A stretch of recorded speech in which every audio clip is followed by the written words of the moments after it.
Programming ল্যাঙ্গুয়েজে এগুলোকে হচ্ছে কন্ট্রোল স্টেটমেন্ট বলে। সি প্লাস প্লাস অথবা জাভা যদি কেউ ব্যবহার করে থাকো, কখনো করে থাকো, তাহলে হচ্ছে জানবা কন্ট্রোল স্টেটমেন্ট হচ্ছে তিন প্রকার। একটা হচ্ছে কন্ডিশনাল স্টেটমেন্ট, আর একটা হচ্ছে লুপ, আর একটা হচ্ছে জাম্প স্টেটমেন্ট। কন্ডিশনাল স্টেটমেন্ট মানে হচ্ছে ইফ এলস এলস ইফ এগুলা, আর লুপ মানে হচ্ছে ডু ফর হোয়াইল অথবা ডু হোয়াইল এগুলা। আর jump statement C plus plus এর মধ্যে যেমন আছে ব্রেক, কন্টিনিউ, রিটার্ন আছে, এগুলো আমাদের লাগবে না। এখানে হচ্ছে আমাদের জাস্ট লাগবে conditional statement if. Conditional statement if এটা মানে হচ্ছে ইফ এর ভিতরে আমরা একটা শর্ত দিব। অর্থাৎ বিষয়টা হচ্ছে এরকম, ইফ ইফ লেখার পর আমরা একটা কন্ডিশন দিব।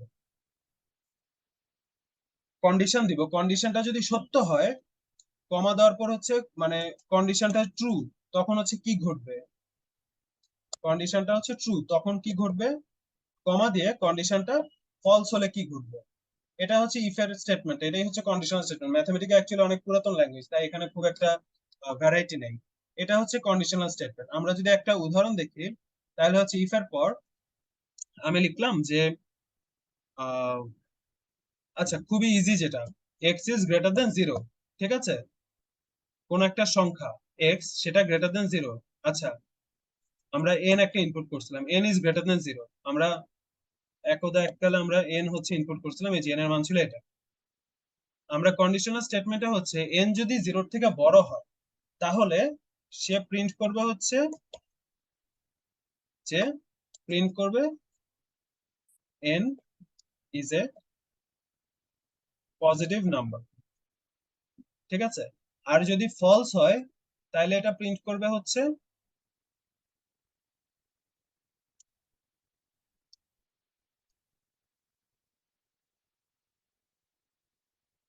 N is a negative number. N তো জিরোর থেকে বড়, তাহলে উত্তর আসবে হচ্ছে N is a positive number. এটাই হচ্ছে কন্ডিশনাল স্টেটমেন্ট। আর হচ্ছে আরেকটা হচ্ছে নেস্টেড ইফ বলে, তার মানে হচ্ছে ইফ এর ভিতরে আবার ইফ। অর্থাৎ আমরা হচ্ছে অনেক কন্ডিশনাল স্টেটমেন্ট, আমরা মানে কন্ডিশনাল স্টেটমেন্টের ভিতরে আরেকটা কন্ডিশনাল স্টেটমেন্ট। আচ্ছা, এটা হচ্ছে নর্মাল। আমরা যদি পজিটিভ নেগেটিভ যদি তৈরি করতে চাই, তাহলে আমি হচ্ছে অ্যাকচুয়ালি এখন জেনুইন ভাবে কয়েকটা কেস, অর্থাৎ প্রথম কেসটা হচ্ছে কোন একটা সংখ্যা পজিটিভ নাকি নেগেটিভ সেটা তুমি ডিসাইড করবা। মানে আমি হচ্ছে কিছু উদাহরণ দেখাচ্ছি। সে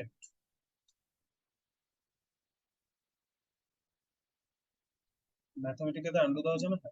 আচ্ছা, আচ্ছা, অর্থাৎ প্রথমে আমরা হচ্ছে ইনপুট নিব। আমি হচ্ছে জাস্ট একটা এফ দিলাম, এফ না, ও দিলাম। ও হচ্ছে একটা ভ্যারিয়েবল, জিরোর মতো লাগে।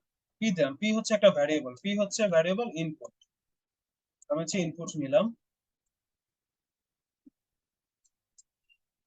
বলে দিলাম যে এন্টার এন ইন্টিজার।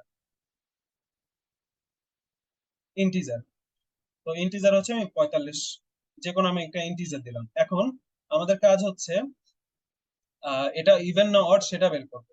তাইলে আমরা হচ্ছে নেস্টেড ইফ ব্যবহার করতেছি, নেস্টেড ইফ আমরা ব্যবহার করবো। তাইলে ইফ এর পরে আমরা একটা শর্ত দিলাম যে আমরা যেই সংখ্যাটা আমরা ইনপুট করেছি, সেটা যদি পি এর থেকে বড় হয়, তাইলে আমরা বলবো যে N is a positive number. ঠিক আছে, আর যদি না হয়, এই যে যদি না হয়, তখন আমরা বলে দিচ্ছি N is a negative number. ঠিক আছে, বাট জিরো কি নাম্বার? জিরো কি পজিটিভ? জিরো কিন্তু পজিটিভ না, আমি একটু অ্যাকচুয়ালি আগেরটাতে ভুল করেছি। জিরো হচ্ছে নন নেগেটিভ, পজিটিভ কিন্তু ওয়ান থেকে শুরু হয়। জিরো হচ্ছে নন নেগেটিভ নাম্বার। তো যদি পি যদি জিরোর থেকে বড় হয়, তাহলে আমরা বলবো যে P is A positive number. তারপরে অর্থাৎ এখানে যদি না হয়, এখানে হচ্ছে আমরা আবার একটা শর্ত দিব, অর্থাৎ আবার একটা ইফ ব্যবহার করব। এটাই হচ্ছে যে ইফ এর মধ্যে আরেকটা ইফ ব্যবহার করে, এটাকে বলা হয় নেস্টেড ইফ। ইফ এর মধ্যে আরেকটা ব্যবহার করে, তাহলে তখন আমরা লিখবো হচ্ছে ইফ পি যদি জিরোর থেকে ছোট হয়, তখন হচ্ছে করতে হবে কি, তখন হচ্ছে লিখতে হবে যে পি হচ্ছে নেগেটিভ নাম্বার। আর যদি এইটা যদি না হয়, সেক্ষেত্রে আমরা বলবো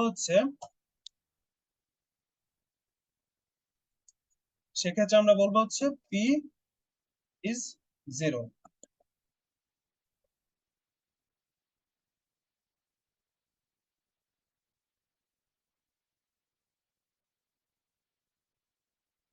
জিরো। আচ্ছা, পিটাকে আমি হচ্ছে এই সেলের মধ্যে ঢুকাই দিই। আচ্ছা, এই যে এবার আমি রান দিলাম, পি এর মান আমি দিলাম হচ্ছে 8। তাহলে হচ্ছে এটা আমাকে দেখাবে যে পি হচ্ছে একটা পজিটিভ না। আচ্ছা, আমি এখানে হচ্ছে 8 দেখতে চাচ্ছি না, তাহলে আমাকে হচ্ছে এখানে একটা সেমিকোলন দিতে হবে। তাহলে এটা আমাকে 8 শো করবে না। আচ্ছা আমি হচ্ছে দিলাম, দিয়ে আমি 5 দিলাম, তাহলে P is A positive number. আচ্ছা আবার রান দিলাম, রান দিয়ে হচ্ছে আমি -5 দিলাম, তাহলে হচ্ছে P is A negative number. আবার আমি রান দিলাম, রান দিয়ে হচ্ছে আমি 0 ইনপুট করলাম, তাহলে the value of P is 0। ওকে, এবার হচ্ছে ইভেন আর অড। ইভেন আর অড আমরা কিভাবে বাছাই করব? ধরো পি আমরা একটা ইনপুট দিলাম, আমি এটাকে কপি করে জাস্ট নিচ্ছি। পি আমরা একটা ইনপুট দিলাম, পি ইনপুট দেওয়ার পর ইভেনের জন্য শর্ত কি? ইভেনের জন্য শর্ত হচ্ছে কোন একটা সংখ্যাকে 2 দিয়ে ভাগ করলে যদি সেটার ভাগশেষ 0 হয়, তার মানে হচ্ছে সংখ্যাটা ইভেন সংখ্যা। তো 2 দিয়ে ভাগ করলে ভাগশেষ 0 হয়, বা যেটা ইচ্ছা সেটা দিয়ে ভাগ করি ভাগশেষ 0 হয়। এইটার ম্যাথমেটিক্যাল বিল্ট ইন ফাংশন কি? মড। Mod function. তাহলে হচ্ছে আমাদের মড দিতে হবে। মড দিয়ে পি কে আমরা ভাগ করবো হচ্ছে 2 দ্বারা। পি কে 2 দ্বারা ভাগ করব এবং ভাগশেষ হচ্ছে 0 হবে। এই স্টেটমেন্টটা যদি সত্য হয় তাহলে আমরা বলবো যে P is an even number. ঠিক আছে? আর এই এটা যদি মিথ্যা হয় তাইলে আমরা বলে দিব P is a odd number. এখানে অ্যাকচুয়ালি আমার মানে আর কোনো দরকার নাই, মানে আর কোনো আমার শর্ত ব্যবহার করতে হবে না, একটা শর্ত দিয়ে হয়ে যাবে। যদি এই স্টেটমেন্টটা যদি সত্য হয় তাহলে P is an even number, আর এই স্টেটমেন্টটা যদি মিথ্যা হয় তাহলে হচ্ছে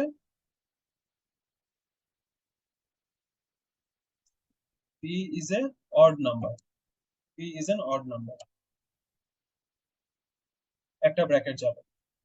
আচ্ছা পি ইনপুট দিতে হবে, পি আমি ইনপুট দিলাম 45, তাহলে P is a odd number. এটা কি 2 দিয়ে ভাগ করলে ভাগশেষ হচ্ছে 0 থাকে না। আচ্ছা, এটা হচ্ছে ইভেন আর অড চেক করা। এর উপরেরটা ছিল পজিটিভ নেগেটিভ চেক করা। এরপর ধরো দুইটা সংখ্যার মধ্যে তুলনা করবে।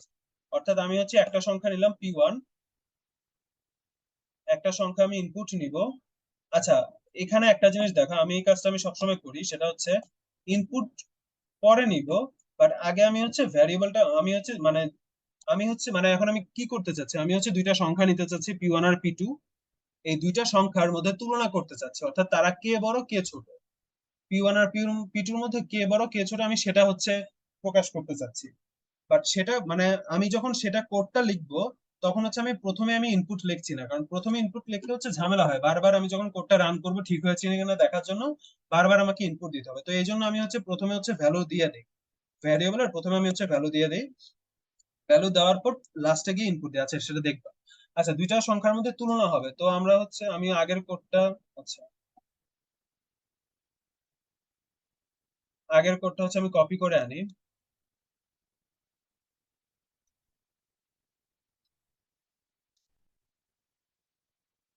আচ্ছা, দুইটা সংখ্যার মধ্যে তুলনা, অর্থাৎ if P1 is greater then P2, তাহলে হচ্ছে P ইজ, লিখলাম যে P is the larger number. P is the larger number, অর্থাৎ P1 আর P2 এর মধ্যে P1, আচ্ছা P1 যদি P2 থেকে বড় হয় তাহলে P1 হচ্ছে লার্জার নাম্বার। আর যদি এটা বড় যদি না হয় তার মানে হচ্ছে P2 লার্জার নাম্বার। এখানে অ্যাকচুয়ালি আমার আরেকটা ইফ ব্যবহার করার কোনো দরকার নেই। তাহলে হচ্ছে এখানে আমি লিখতে পারি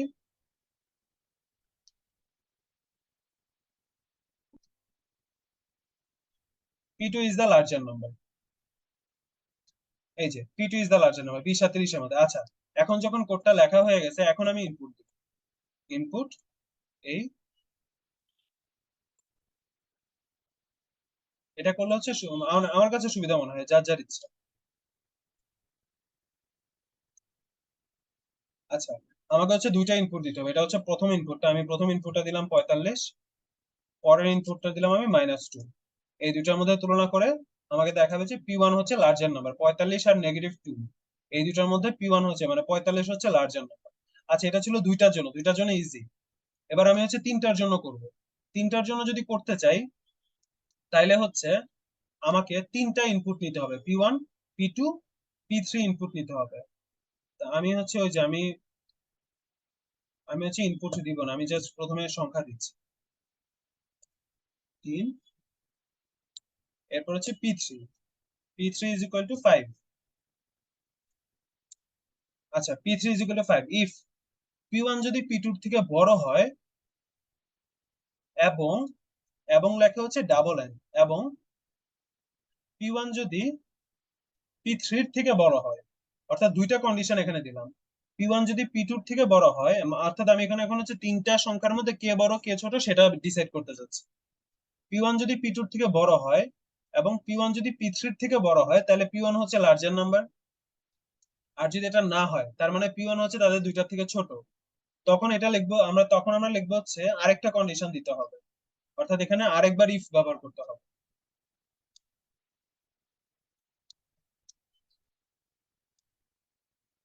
কার্সর কাজ করে না কেন? আচ্ছা, এখন হচ্ছে আরেকটা ইফ ব্যবহার করতে হবে।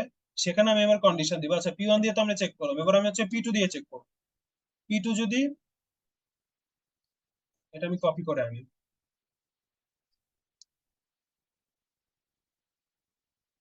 আচ্ছা, P2 is greater then P3 আর এবং P2 is greater then P1, তাহলে আমরা বলতে পারবো যে P2 is the larger number.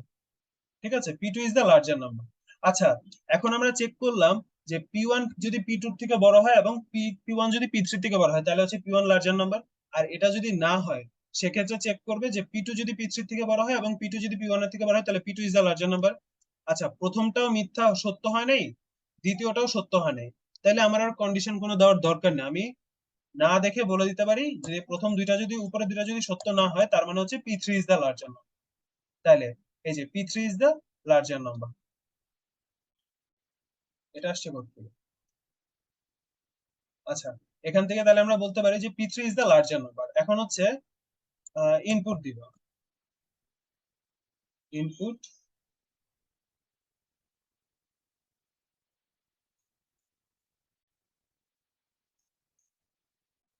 আমি অ্যাকচুয়ালি এই জিনিসটা পছন্দ করি, এখানে হচ্ছে একটা মেসেজ লিখে দেওয়া, অর্থাৎ আমাকে কি করতে হবে।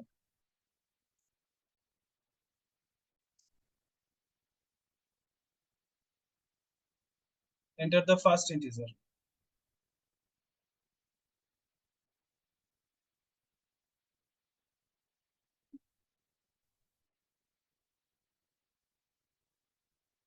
এখানে হচ্ছে সেকেন্ড, এখানে হচ্ছে থার্ড। তাহলে হচ্ছে এবার যদি আমরা দেই, এই যে এন্টার দ্য ফার্স্ট ইন্টিজার আমি দিলাম 48, enter the second integer 65, enter the third integer দিলাম হচ্ছে 14। তাহলে হচ্ছে P2 is the larger number, P3 is the larger number। এটা কি হলো?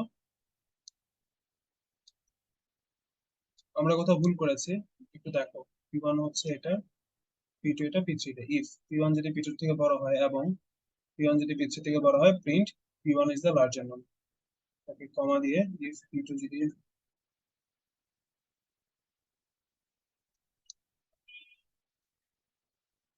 আচ্ছা, এই যে এখানে আমরা ভুল করেছি, এখানে কমা হবে, এখানে এখানে একটা থার্ড ব্র্যাকেট হবে। এবার মেবি ঠিক আছে। আচ্ছা, ফার্স্ট ইন্টিজার হচ্ছে 45 দিলাম, সেকেন্ড ইন্টিজার 58 দিলাম, থার্ড ইন্টিজার 4 দিলাম, তাহলে হচ্ছে সেকেন্ড ইন্টিজার বড়। তাহলে এই যে P2 is the larger number. কমাতে একটু সমস্যা হয়েছিল। আচ্ছা, কমাতে যদি কখনো সমস্যা হয়, এটা একটু চেক করবে এইভাবে। ধরো এই যে এই ব্র্যাকেটটাকে যদি আমি সিলেক্ট করি, তাহলে হচ্ছে এই ব্র্যাকেটটা শেষ হয়েছে হচ্ছে এখানে গিয়ে, এই যে এটা সবুজ হয়ে গিয়েছে অটোমেটিক। এইভাবে হচ্ছে চেক করবে আমার অ্যাকচুয়ালি সবগুলা ব্র্যাকেট ঠিক আছে কিনা। হ্যাঁ, ঠিক আছে, এটা একেবারে প্রথমে শুরু হবে, এটা একেবারে শেষে শেষ হবে। আচ্ছা, এই প্রিন্ট এফ তো এখানেই শেষ হবে, তাই না? এই যে দেখো, এই প্রিন্টটা শেষ হয়েছে এখান থেকে শুরু, এখানে শেষ। এই ইফটা হচ্ছে এখান থেকে শুরু হয়ে এই সেকেন্ড এসে শেষ হয়েছে। এই ইফ এর মধ্যে হচ্ছে এই পুরাটা অংশ আছে, এই প্রিন্ট হচ্ছে এখান থেকে শুরু হয়ে এখানে শেষ হচ্ছে, এইভাবে হচ্ছে চেক করবা। তাহলে P2 is the larger number. আচ্ছা, এবার হচ্ছে আহ ম্যাথমেটিকাতে এটা কাজ করবে কিনা আমি জানি না, বাট অর্থাৎ কোন একটা কিছু ভাওয়েল নাকি কনসোনেন্ট, সেটা যদি আমি দেখি, আমি হচ্ছে ক্যারেক্টার নামে হচ্ছে আমি একটা ডিফাইন করলাম, আমি হচ্ছে ইনপুট দিলাম। ঠিক আছে, সিএইচ দিয়ে আমি হচ্ছে ইনপুট দিলাম। এটা সিএইচ হচ্ছে একটা ভ্যারিয়েবল, আমি হচ্ছে এ ইনপুট করলাম। ঠিক আছে, আমি সিএইচ এর মধ্যে হচ্ছে এ আছে। এখন হচ্ছে আমি ধরো বলবো যে এটা ভাওয়েল নাকি এটা কনসোনেন্ট। এটা যদি আমি বলতে চাই, তাহলে হচ্ছে আমি কপি করে নিয়ে আসছি। তাহলে হচ্ছে আমি এটা লিখলাম, ইফ এই ক্যারেক্টারটা যদি, আচ্ছা ভাওয়েল কখন হবে? কেউ কিছু বলবা?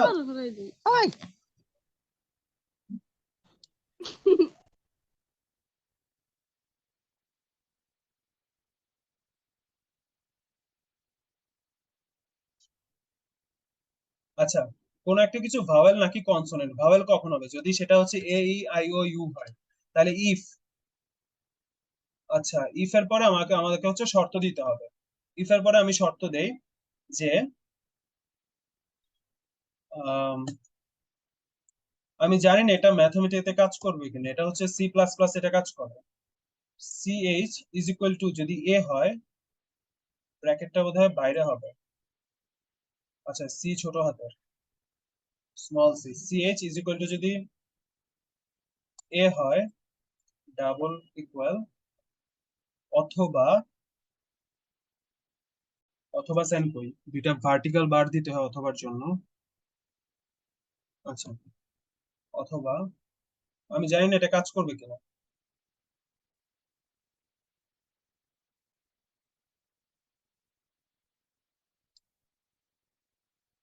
আচ্ছা, সিএইচ ইজ ইকুয়াল টু যদি এ হয়, অথবা সিএইচ ইজ ইকুয়াল টু যদি ই হয়, অথবা সিএইচ ইজ ইকুয়াল টু যদি আই হয়, অথবা সিএইচ ইজ ইকুয়াল টু যদি ও হয়, অথবা সিএইচ ইজ ইকুয়াল টু যদি ইউ হয়, এ ই আই ও ইউ, তাহলে হচ্ছে প্রিন্ট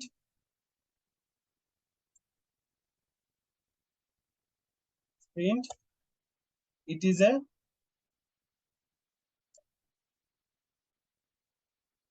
ভাওয়েল। ঠিক আছে, আর যদি এটা না হয়, আমার আরেকটা ইফ ব্যবহার করার কোনো দরকার নাই। যদি এটা না হয় তাহলে বলতে হবে ইটস এ কনসোনেন্ট।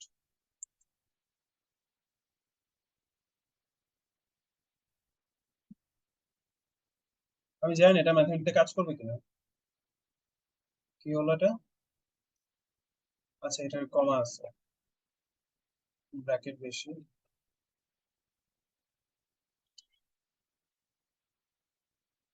আচ্ছা, এটা ম্যাথমেটিক্সে কাজ করে না। আমি বলেছিলাম, আমি শিওর না এটা কাজ করবে কিনা। A E I O U, print it is a vowel, print it's a consonant. ঠিকই ছিল। আচ্ছা, এটা হচ্ছে ম্যাথমেটিক্সে কাজ করে না, ম্যাথমেটিক্যাল মেবি ম্যাথ, মানে ম্যাথমেটিক্যাল নাম্বার নিয়ে কাজ করে, এটা নিয়ে কাজ করবে না। আচ্ছা, এরপর হচ্ছে একটা লাস্ট একটা দেখাই, সেটা হচ্ছে গ্রেডিং। অর্থাৎ আমরা যে পরীক্ষার যে মার্কশিট আমরা তৈরি করি না, সেই গ্রেডিংটা কি হবে, অর্থাৎ তোমার হচ্ছে মার্ক তুমি ইনপুট দিবা, সেটার হিসাবে হচ্ছে আউটপুট হবে। মানে ধরো,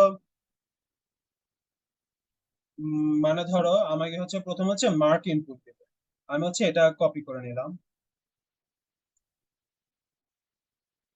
আচ্ছা, ভাওয়েল কনসোনেন্ট বাদ দাও, এগুলো হচ্ছে অন্যান্য প্রোগ্রামিং ল্যাঙ্গুয়েজে কাজ করে, এটাতে করে না। আমি হচ্ছে পি1 পি2 পি3 তো আমাদের লাগবে না, আমাদের হচ্ছে জাস্ট একটা মার্ক, একটা লাগবে, সেটা হচ্ছে mark.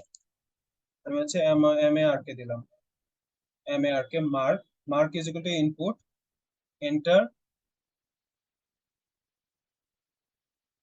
Enter the marks you obtained,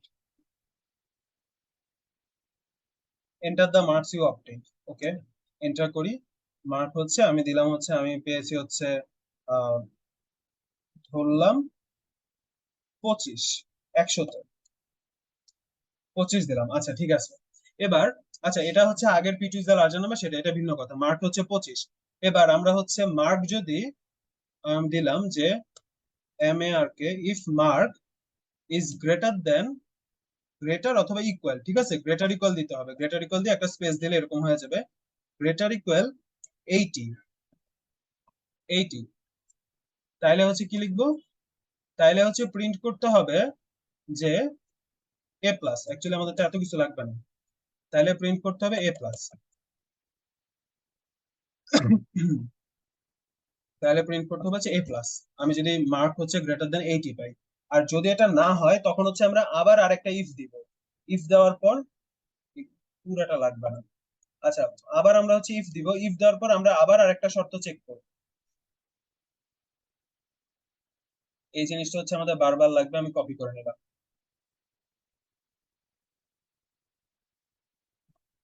আচ্ছা, এই যে ইফ মার্ক যদি 80-র থেকে বড় হয় তাহলে হচ্ছে প্রিন্ট হচ্ছে এ প্লাস।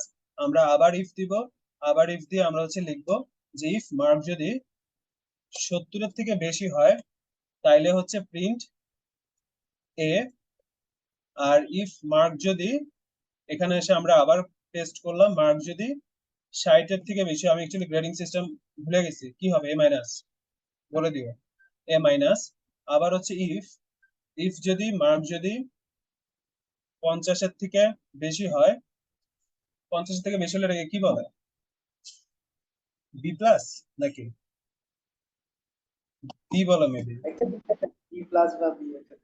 আচ্ছা বি লিখলাম। আচ্ছা ইফ যদি মার্ক যদি 40-এর থেকে বেশি হয় তাইলে হচ্ছে 40, 40-এর থেকে বেশি হয় তাইলে হচ্ছে এটা সি, ক্যাপিটাল সি দিলাম। আর ইফ, ইফ হচ্ছে 40-এর সমান বা বেশি, আচ্ছা ইফ হচ্ছে এটা যদি মার্ক যদি 33-এর সমান বা বড় হয় সেক্ষেত্রে হচ্ছে ডি মেবি। আর যদি এটা না হয় তাহলে আমার তো অ্যাকচুয়ালি শর্ত দেওয়ার দরকার নেই, অর্থাৎ যদি 33-এর থেকে কম পায় সেক্ষেত্রে হচ্ছে প্রিন্ট এফ মেবি। ঠিক আছে, ব্র্যাকেট একটু ভুল হতে পারে। আচ্ছা মার্ক হচ্ছে আমি ইনপুট দিলাম হচ্ছে 25, মার্ক ইনপুট 25 হলে, আচ্ছা আমার ব্র্যাকেটে ভুল হয়েছে।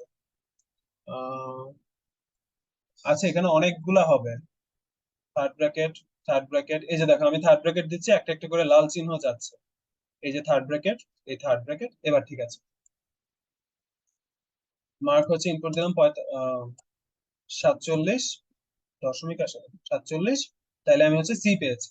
আরো সুন্দরভাবে লেখা যায় যে ইউ হ্যাভ অবটেইনড,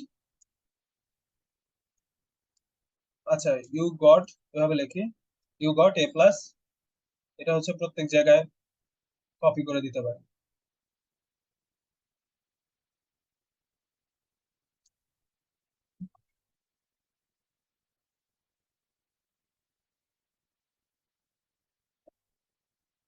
আচ্ছা ইউ হ্যাভ হবে, ইংলিশ তো ভুলে গেছি। আচ্ছা হ্যাভ লেখার ধৈর্য নাই।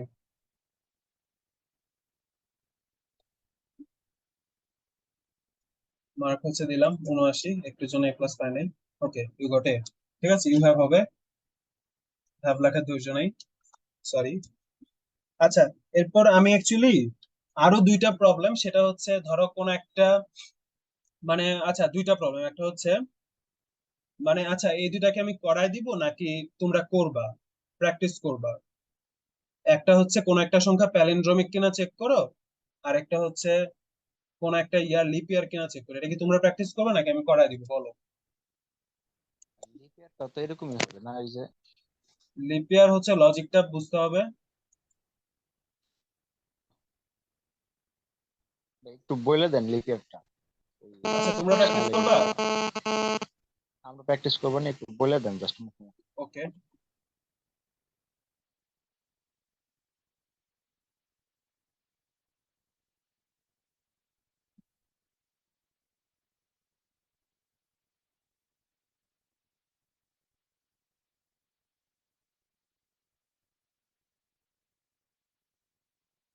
আচ্ছা ম্যাথমেটিক্যাল হচ্ছে এখানে প্লাস চিহ্ন দিয়ে প্লেন টেক্সট দিয়ে টেক্সট লেখা যায়, যেমন আমি এতক্ষণ লিখছি যে লাল নীল আসছিল।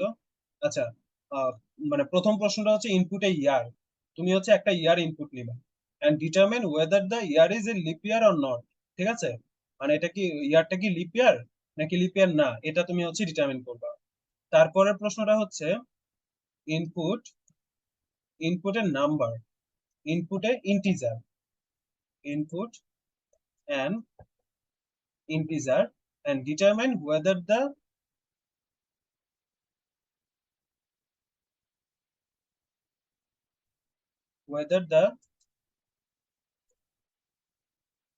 number is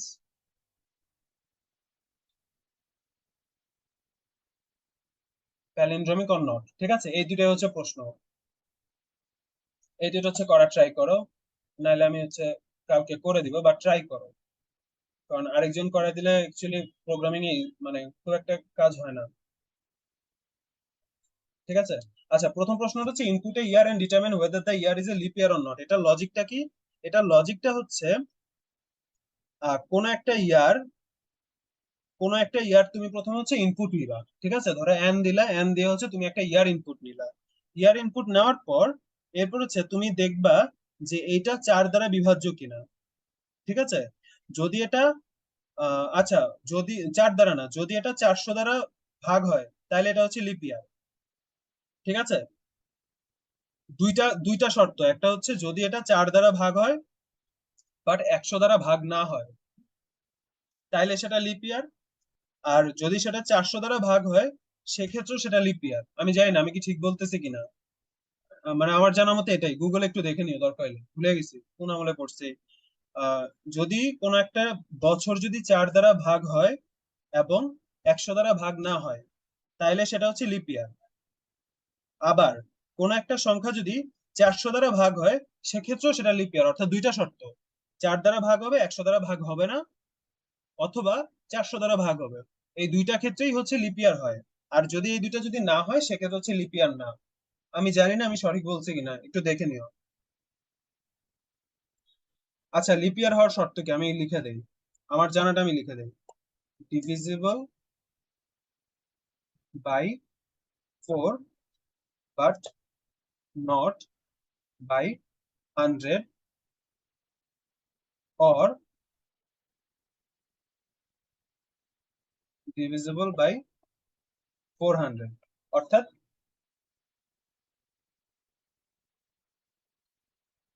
lip year if, অর্থাৎ লিপ ইয়ার হবে যদি সেটা 4 দ্বারা ভাগ হয় কিন্তু 100 দ্বারা ভাগ হবে না, অথবা যদি সেটা 400 দ্বারা ভাগ হবে, আদারওয়াইজ এটা লিপ ইয়ার না। ঠিক আছে, আমার জানা মতে এটাই হচ্ছে লিপ ইয়ারের শর্ত, মানে আমার জানা মতে এটা, একটু গুগলে দেখে নিও। আচ্ছা, এখনই তো গুগলে দেখলে পারি, আদারওয়াইজ ইটস নট। ওয়েট,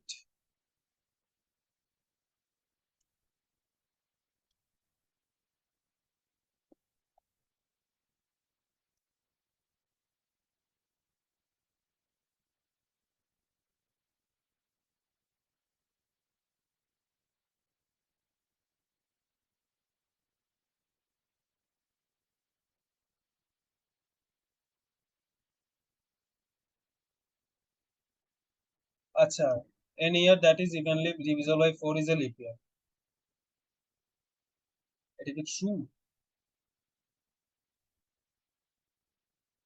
এই যে, এই যে 3 ways to calculate leap years। আচ্ছা, প্রথমটা হচ্ছে,